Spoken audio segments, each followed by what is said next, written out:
पहली बात तो ये है कि ये चुनाव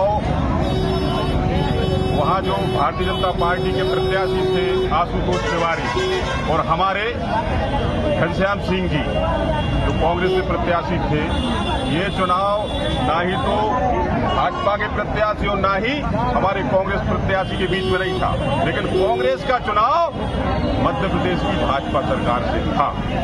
और ये चुनाव भाजपा की अहंकारी सरकार के खिलाफ, जिस भाजपा की सरकार ने अभी दिल्ली में युवाओं पर, छात्रों पर, हमारी बहनों पर लाठियां बरसाई, मध्य प्रदेश की राजधानी भोपाल में जो नर्मदापुरम के किसान थे उनके ऊपर लाठियां बरसाई, ये चुनाव उनके खिलाफ था। माता बहनों के साथ हमारे पूरे प्रदेश में अत्याचार किया जा रहा है, ये चुनाव के खिलाफ था, इस चीज को लेकर उनके खिलाफ था।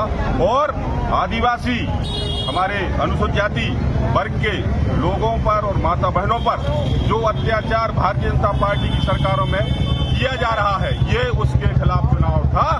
और ये चुनाव अकेले दतिया विधानसभा का चुनाव नहीं, ये पूरे मध्य प्रदेश और पूरे देश का चुनाव था, क्योंकि पूरे भारत में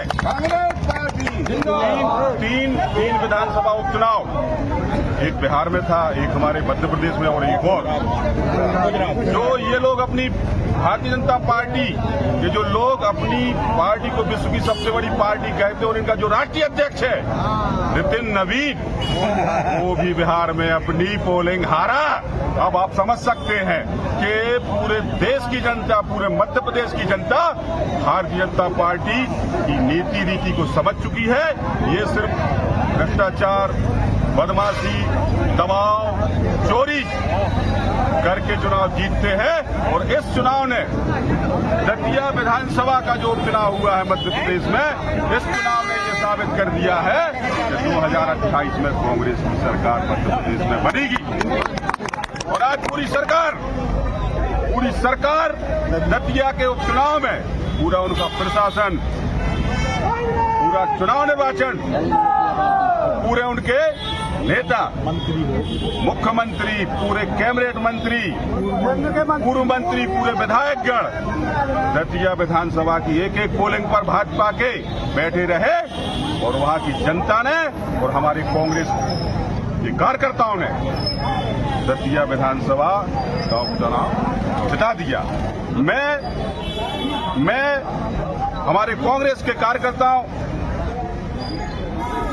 के लिए इस जीत की बधाई देता हूं, शुभकामनाएं देता हूं, क्योंकि ये जीत हमारे कांग्रेस के कार्यकर्ताओं की बहुत बड़ी जीत हुई है।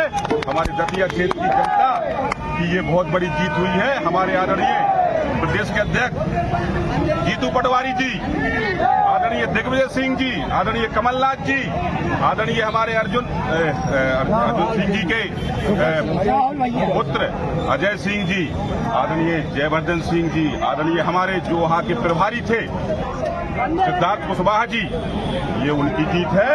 हमारे जितने भी जो सेक्टर, जो क्लस्टर में उनकी जीत है। और ये वास्तव में आज पूरे मध्य प्रदेश में नहीं, पूरे देश में यह मैसेज चला गया कि आने वाले समय में केंद्र में भी कांग्रेस की सरकार बनेगी और मध्य प्रदेश में कुछ बनेगी।